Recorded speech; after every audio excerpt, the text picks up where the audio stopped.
Okay, so today I'm going to talk a little bit about how to put new behaviors on cue.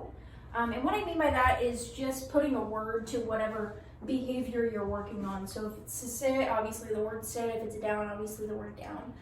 So we do it a little bit different than some other trainers do it. We really like for the dog to know exactly what behavior we're looking for before we start to put it on cue.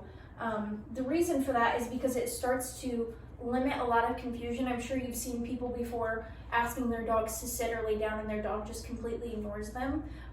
Sometimes that's just because they don't really know what you're asking them to do. So it's important that we do it as clean as possible so the dog knows exactly what the word means. So the way that we test it to see that the dog knows what behavior we're asking for is we give the dog a treat and then the dog immediately does that behavior again, right?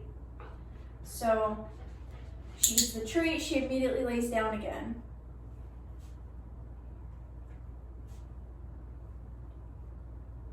If you notice, she's so much more calm. You're so smart. Girl. So that means she's about ready for the cue, right? So I'm gonna take a treat, I'm gonna toss it, and I'm gonna say the cue as she's doing the behavior. I was talking that time. Get that treat. Good girl. Down. Whenever I'm picking a word for the cue, I always just pick something that's easy to roll off the tongue. I don't normally do any like cutesy words or anything like that just because I want it to be something that I immediately think of.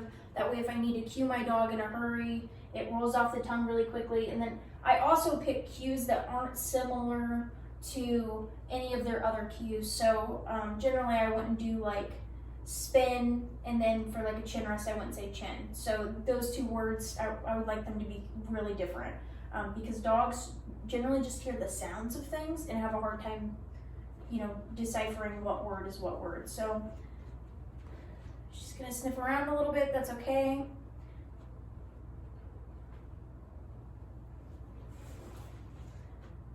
The dog in here before I was, good girl, you lay down behind me. I was sprinkling treats everywhere for her to find, so that's probably what she's doing, smelling. Down.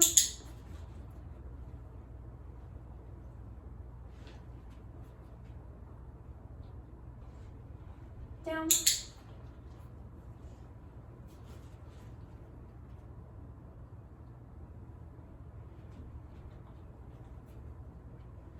Down.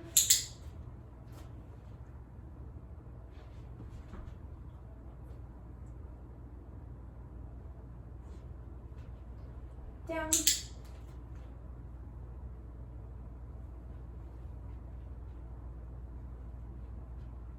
So we've only practiced this behavior while I've been in a sitting position for the most part. So now I'm going to start working up to being able to stand. For a lot of dogs, changing the picture that much can be confusing for them. So we want to practice this behavior in a variety of contexts. A lot of times people think that their dog is just ignoring them whenever they ask for a behavior. But in reality, their dog probably just doesn't understand it in that context. Down.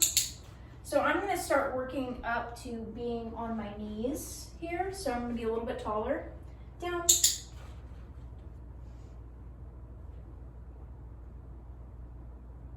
Can really make a difference if you're practicing in a different room. A lot of times dogs, if they've never practiced in the environment, they don't understand the cue anymore.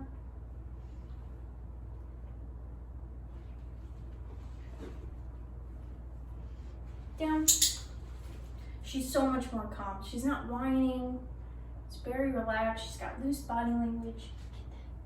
Let's see if I can stand. I'm gonna kind of squat here. Down.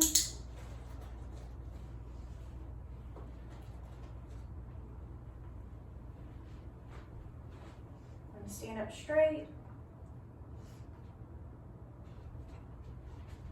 Down. Good girl. Okay, take a break. Good job.